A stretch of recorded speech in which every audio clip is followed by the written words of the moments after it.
The morning was meant to be bright, but the room felt cold. Aisha stood near the door with her suitcase, fingers tight around the handle.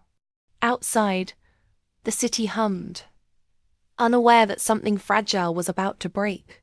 Today was their honeymoon day, the first step into a life she had imagined for months. She had woken before dawn, heart racing, smiling at the ceiling like a child waiting for a gift. Samir was late. She checked her phone again. No messages, no calls. The silence pressed on her chest. She told herself not to worry. He was probably arranging something special. He liked surprises. Or at least, she thought he did. When the door finally opened, Samir stepped in alone. He did not meet her eyes. His face carried no joy, only a calm that felt heavy and final. Aisha straightened, expecting an apology, maybe laughter. Instead, he closed the door carefully, as if bracing for impact. "I won't be going with you," he said. The words sounded unreal. Aisha blinked, waiting for the joke to land.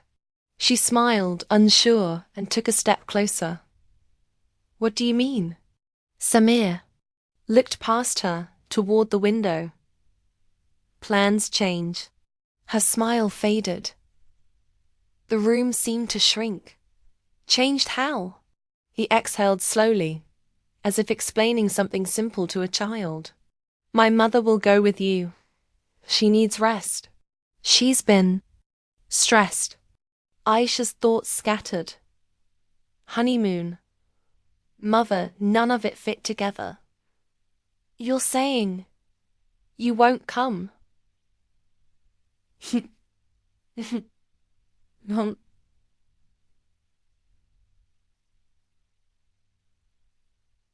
Yes.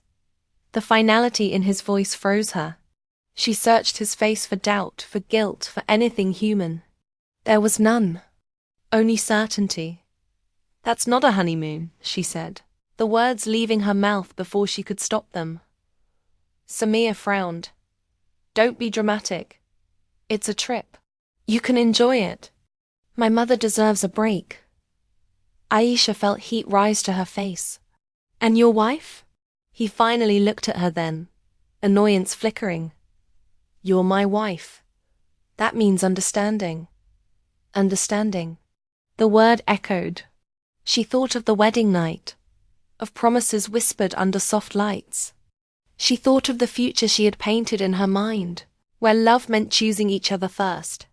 "This was our plan," she said quietly. "Our first days together." Samir's jaw tightened. Plans change when family needs you. She realized then that this decision had been made long before he entered the room. There had been discussions she was not part of, choices she was not allowed to question. "You didn't ask me," she said. There was nothing to ask. The sentence cut deeper than anger. It told her exactly where she stood. Aisha felt a sharp sting behind her eyes but refused to let it show. She took a breath. "So you expect me to go alone with your mother and pretend this is normal?" "Yes," he said, almost surprised she needed it repeated. "People will talk if you don't. Be sensible." People. Always people. Never her. "What will you tell them?" she asked. "That you insisted," he replied without thinking. Something snapped inside her. Not loudly, not with drama. It was quiet, clean, and painful. She saw the path ahead clearly for the first time. A path where she would always be asked to bend, to shrink, to disappear when it suited him. "No," she said. Samir's eyes hardened. "Excuse me?" "I'm not going," she repeated. "Not like this." His voice rose slightly. "Don't embarrass me." The word embarrassed hit her harder than any shout. Her feelings were an inconvenience, her dignity a threat. "You embarrassed me the moment you said that," she replied. Samir scoffed. You're overreacting. Aisha stepped back, gripping the suitcase again. She felt steady now, grounded by a strange calm. If you can leave me on our honeymoon day, what else will you leave me for? He did not answer. Silence filled the room, thick and telling. This is how marriage works, he said at last. Adjustment. She nodded slowly. Not this kind. Samir's phone buzzed. He glanced at it and sighed. My mother is waiting. Make up your mind. Aisha looked around the room. The flowers, the folded clothes, the future she had packed so carefully. She realized that staying would cost her more than leaving ever could. She picked up her bag. Samir stared, confused. Where are you going? Away from this, she said. You're being childish. Maybe, she replied. But I won't be replaced. She walked past him.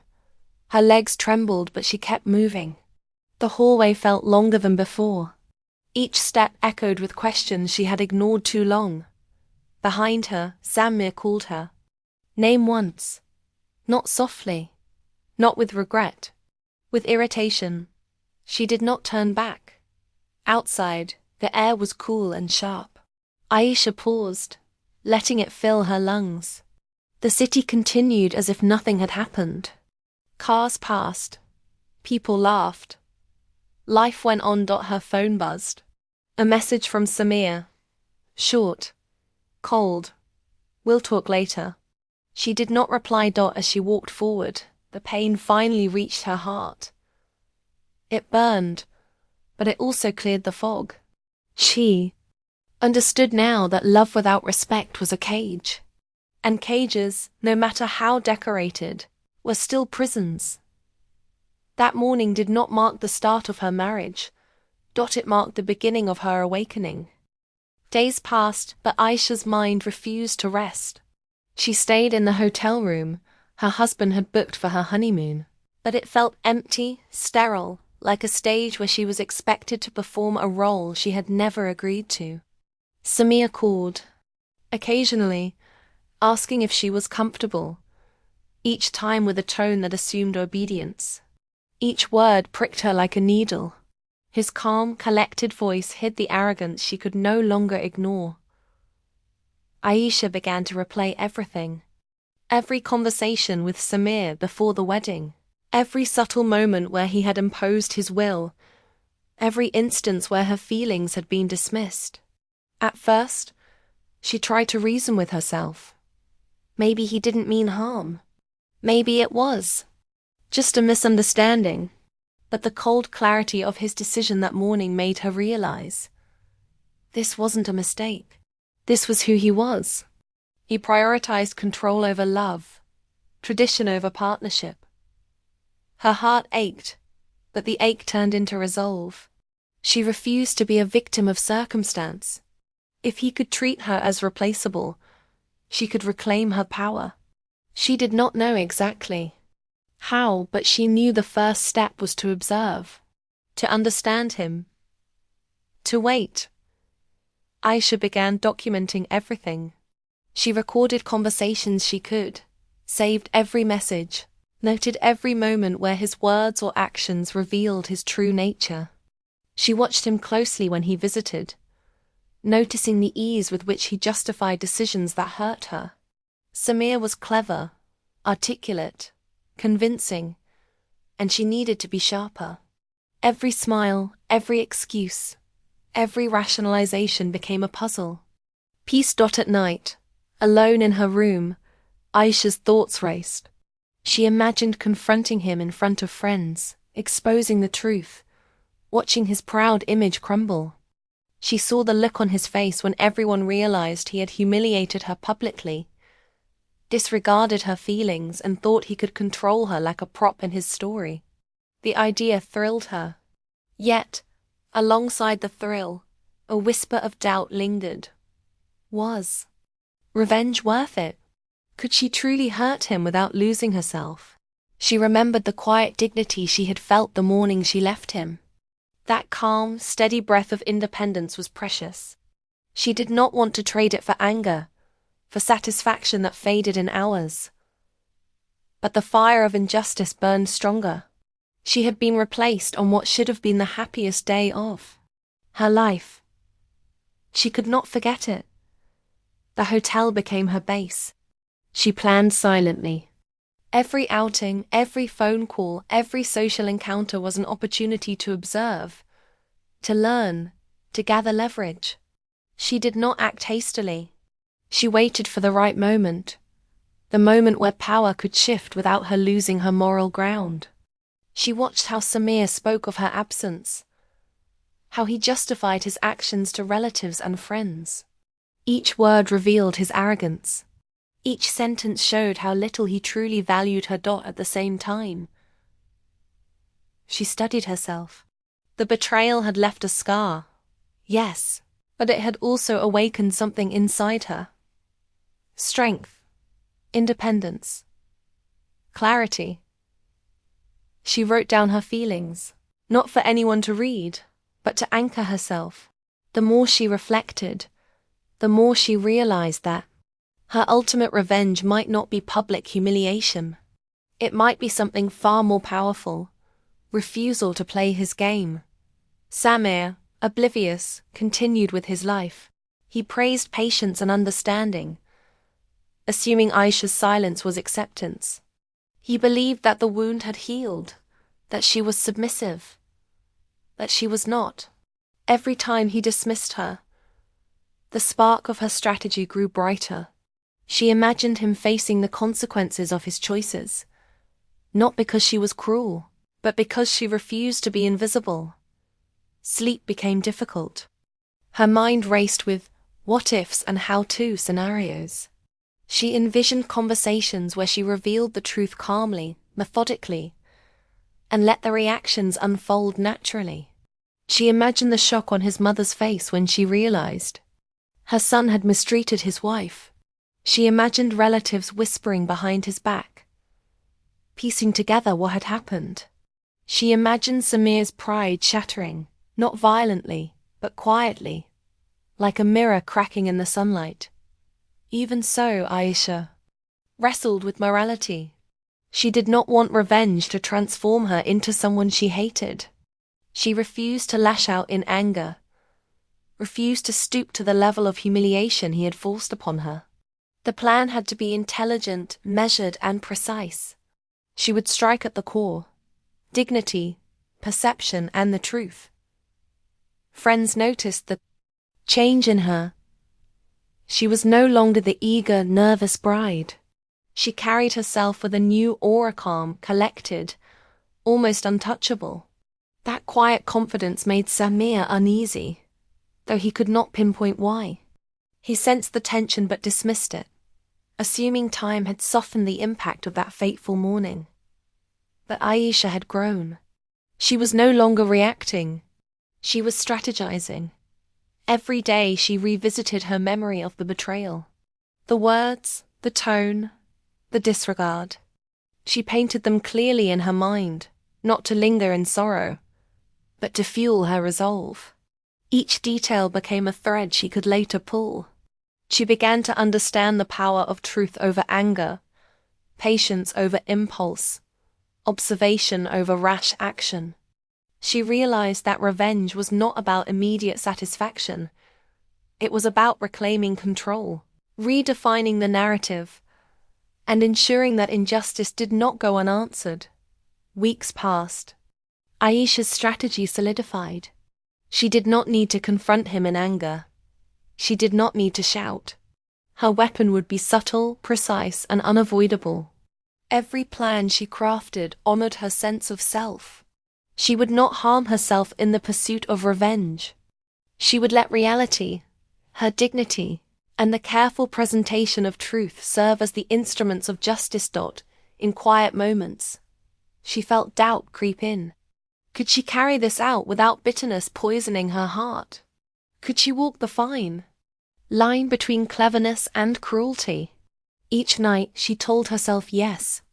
She reminded herself that this was not about vengeance for its own sake, but about reclaiming her identity and asserting that no one could erase her worth. Samir's occasional attempts to control her through guilt or reasoning failed. He tried subtle manipulation, messages that suggested misunderstanding, claims that she had misread intentions. Each attempt only strengthened her clarity. He had no idea that the calm, silent bride he assumed compliant was now a mind calculating. With precision, patience, and clarity. By the end of the weeks, Aisha's resolve was unshakable. She had mapped out how to act, how to reveal truth, how to reclaim respect without stooping to petty revenge.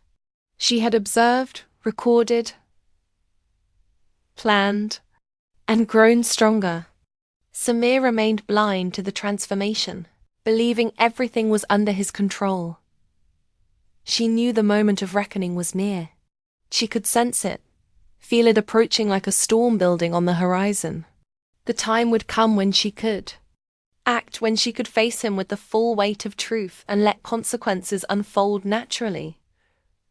She did not fear it. She welcomed it. And yet, a quiet part of her hoped for restraint, for the victory to come without malice, for the justice to feel clean, not corrosive. Aisha had changed. The bride who had arrived on honeymoon day alone, humiliated and abandoned, was gone. In her place stood a woman who had endured betrayal, examined it, and transformed it into power. She had learned patience, observation, and strategic thought. She had learned that revenge was not about rage. It was about clarity, control, and moral precision. And now she waited, not passively, but like a predator who had learned the habits of its prey.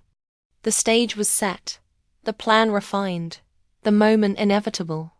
When it arrived, she would face it not as a victim, not as an angry bride, but as a force of truth and consequence that Samir could not ignore. In this quiet, tense waiting, Aisha felt something new.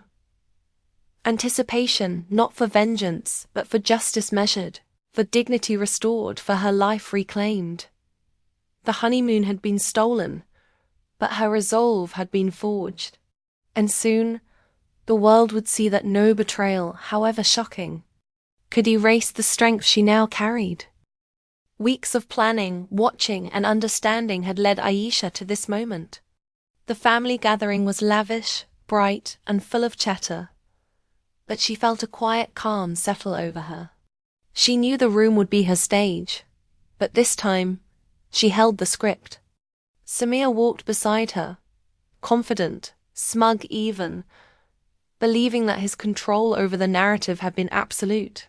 He had spoken to relatives earlier, praising patience and understanding, presenting himself as the thoughtful husband, the devoted son.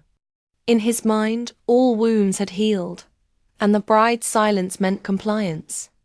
He didn't see the storm in her eyes. The moment she had imagined hundreds of times was here. She scanned the room, noting every face, her friends, relatives, and in the center, Samir, speaking as if nothing had happened. His charm and smooth words had won him nods and smiles. But Aisha noticed small details he missed. The subtle doubts in a cousin's eyes. The quiet frowns of others who had sensed tension but never knew why. This gathering would reveal the truth. Not through chaos, not through shouting, but through clarity. She waited until he finished his speech, until the room's attention relaxed. Then she stood. Silence fell immediately. Aisha's voice was calm, steady, almost chilling in its clarity. "I would like to share something about our honeymoon," she began, each word deliberate. The phrase alone caused a stir. The air shifted.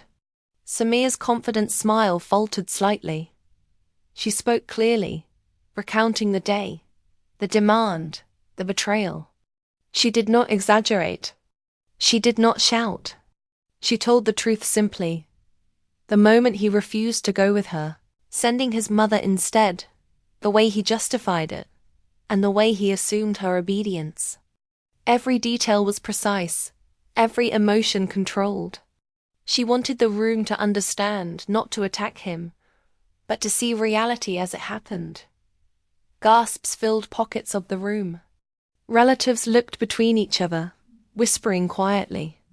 Samir opened his mouth to interrupt, but Aisha did not falter. She had anticipated this.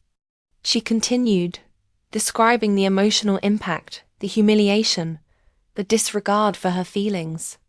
Her tone was calm, measured, and yet it carried the weight of someone who had been deeply wronged. She did not accuse him with anger. She presented facts, leaving his pride to unravel under its own weight. Samir's face shifted from disbelief to tension. His usual composure cracked. Words stumbled, explanations came too late, and the careful image he had built collapsed piece by piece. His mother shifted uncomfortably, seeing her son not as the perfect husband, but as someone who had misjudged and humiliated the woman he promised to cherish. Aisha paused, letting silence carry the impact of her words. She felt a strange satisfaction, not from seeing him suffer, but from reclaiming her voice, her dignity, her agency. This was the first moment she realized that revenge did not need cruelty. It needed truth, patience, and control. The room now held its breath, not because of anger, but because of clarity, because justice had been delivered without raising a hand. Then came the choice. She could push further, expose every flaw, humiliate him publicly, revel in the discomfort she had longed to see. Every instinct that had built over weeks whispered that she should. The fire of betrayal roared in her chest. Yet a quieter voice reminded her. Power did not need to be cruel. Revenge could be subtle, intelligent, and still effective. She wanted impact, not bitterness. She wanted resolution, not escalation. Aisha ended her words with calm certainty. I do not wish to define myself by anger or revenge. I wish to reclaim my life, my dignity, and my freedom. The room held silence for a heartbeat longer than necessary. Then murmurs started, acknowledging the weight of her decision. People looked at Samir differently now. Respect for her courage mixed with the shock of truth. The social power balance had shifted. Samir tried to speak again, but his words fell flat. The carefully crafted image he had maintained was gone. He had underestimated her. He had assumed her silence meant compliance. He had not accounted for intelligence, patience, or moral precision. For the first time he felt small, uncertain, and exposed. Aisha had not attacked him. She had merely refused to remain invisible. That refusal carried more weight than any insult could have. After the gathering, Aisha left without confrontation, without tears, without lingering. Her exit was graceful, purposeful. She had delivered the truth, reclaimed her dignity, and ensured that the consequences of betrayal unfolded naturally. Samir would face them, not because she humiliated him, but because he had revealed himself through his own actions. Later, alone, Aisha reflected. She felt a calm unlike anything she had experienced in weeks. There was no rush of triumph, no surge of anger. Instead, there was relief, clarity, and a sense of completion. She had resisted the temptation to allow rage to control her. She had seen the power in patience, in truth, and in self-respect. She realized that revenge, if pursued through anger alone, often leaves a shadow over the soul. But when executed through clarity, control, and moral strength, it restores balance without creating new wounds. She had not sought to destroy Samir. She had sought to reclaim herself. That, she understood now, was the most potent form of justice. The betrayal had shaped her, yes. It had exposed weakness in the relationship and the man she had married. But it had also forged her strength. She had faced humiliation, recognized injustice, and acted not out of blind anger, but out of conscious choice. The awakening was complete. She no longer needed validation, revenge, or approval. She had learned to define her worth independently. Days turned into weeks, and life outside the wedding and the betrayal moved forward. Aisha carried herself differently now, with confidence and clarity. Samir's attempts to assert authority over her diminished, not because of confrontation, but because he recognized subconsciously or not that she would no longer submit to manipulation. The social and emotional balance had shifted, and the consequences of his actions lingered in subtle, unavoidable ways. Aisha had discovered the paradox of revenge.